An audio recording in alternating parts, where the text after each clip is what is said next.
The rain came down in sheets as Ethan Carter stood outside the glass doors of Carter and Blake Consulting, holding nothing but a small cardboard box.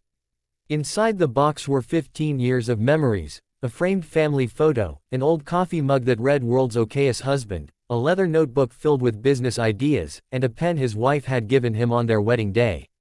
The security guard avoided eye contact.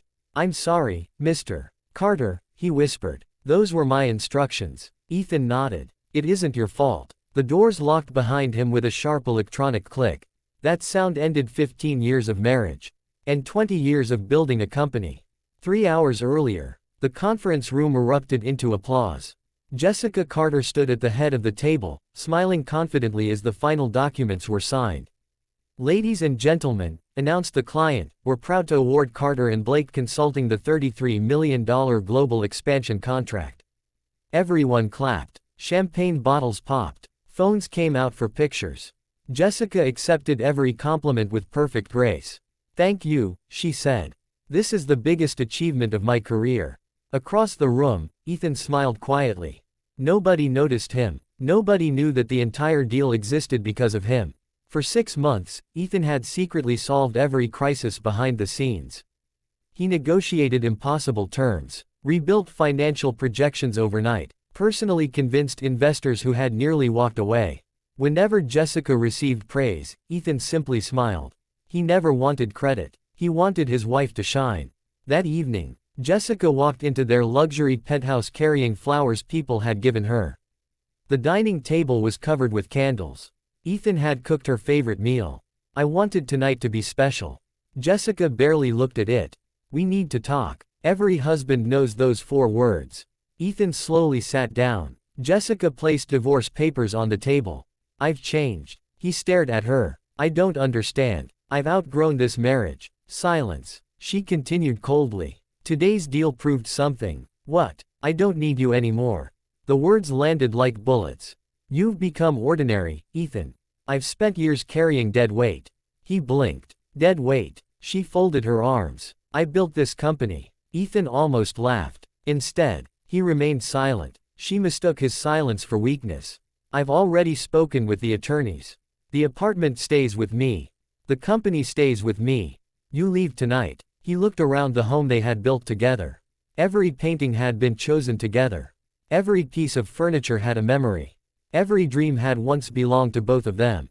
"When did you become this person?" he asked quietly. Jessica didn't answer. She simply pointed toward the door. 30 minutes later, Ethan packed one suitcase. As he reached the elevator, Jessica called after him. "Oh." He turned. "I almost forgot." She removed her wedding ring. It landed inside the cardboard box with a metallic clink.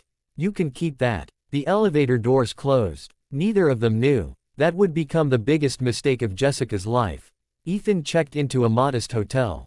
Nothing fancy. Just clean. Quiet. He sat beside the window watching city lights blur through the rain. His phone buzzed. It was his oldest friend. "Marcus Hill. You okay?" "No." Marcus sighed. "I figured. I'll come get you." "No. You sure?" "I need one night to think." After hanging up, Ethan opened his laptop.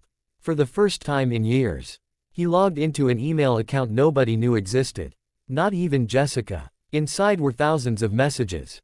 Patent registrations, trademark filings, licensing agreements, software ownership documents, investment contracts. Every single one carried one signature. Ethan Carter. Years ago, before their company officially launched, Ethan had created every proprietary system they now used. Jessica had always assumed ownership automatically transferred after marriage. It hadn't, because Ethan never transferred intellectual property rights. Not once. He simply allowed the company to use them. Free of charge. Out of love. The next morning, Jessica walked into headquarters feeling unstoppable.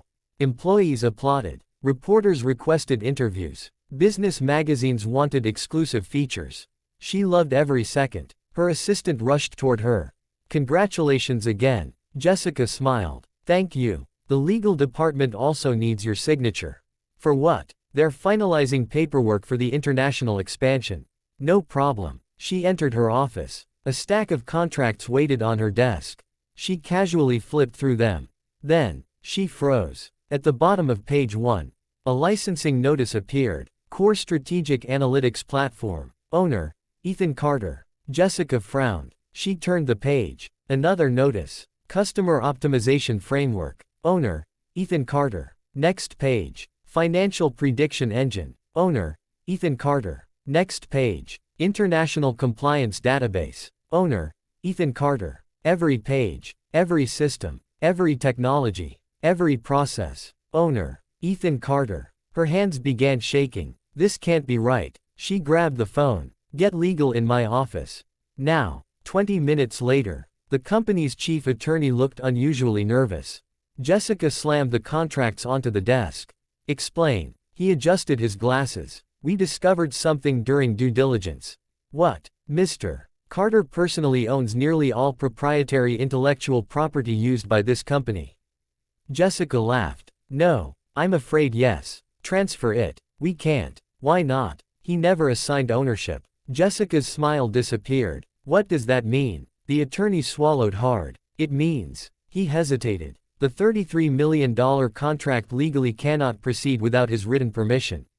The room fell silent. Jessica stared blankly. So, without Ethan, we don't actually own the company we've been selling. Outside her office, employees continued celebrating. Inside, Jessica felt the ground disappear beneath her feet. And somewhere across town, Ethan Carter quietly closed his laptop. For the first time in years, he stopped protecting the woman who had broken his heart.